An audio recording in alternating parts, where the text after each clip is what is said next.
Madame la ministre. La parole est à monsieur Nicolas Thierry pour le groupe écologiste.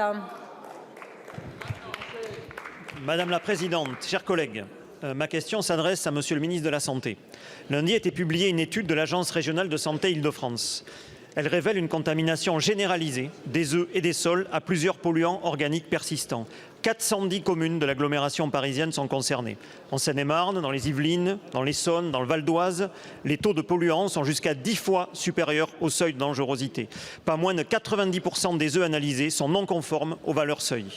Pour rappel, l'exposition à ces polluants organiques persistants, y compris au cours du développement fœtal, peuvent avoir de nombreux effets sur la santé à long terme. Augmentation des risques de cancer, troubles de la fertilité, perturbation du système endocrinien ou troubles du métabolisme. Cette alerte en région parisienne est la dernière d'une liste qui s'allonge et concerne une part croissante de nos territoires.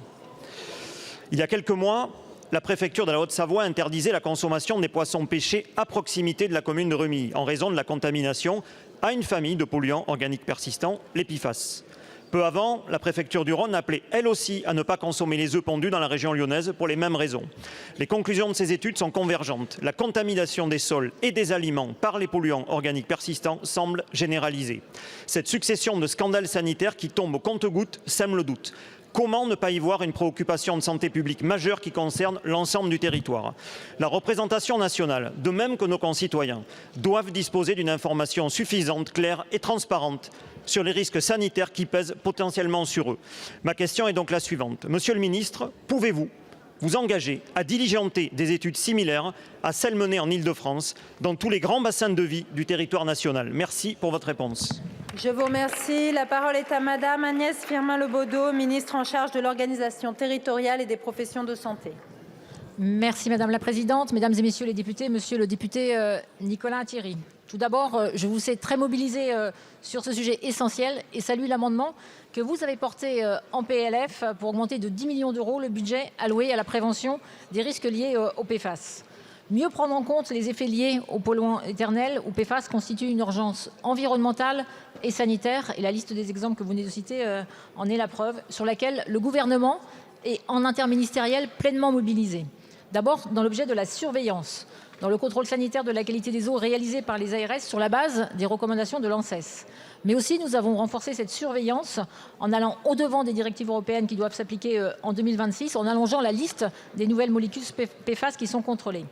En Nouvelle-Aquitaine, l'ARS a lancé, dans le cadre de son plan régional de santé et environnement, une étude pilotée qui permet d'aller au-delà sur le contrôle de l'eau potable.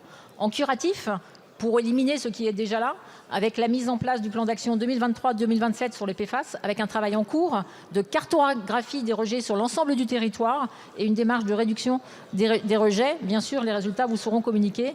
Depuis l'arrêté de juin 2023, les industriels relevant de certaines activités ont l'obligation de réaliser sous 3 mois une campagne de mesure de leurs rejets dans l'eau. Enfin, en préventif, avec la mise en œuvre en interministériel du plan eau, qui prévoit notamment de renforcer la protection des captages, et par la mise en œuvre de la nouvelle stratégie Ecophyto.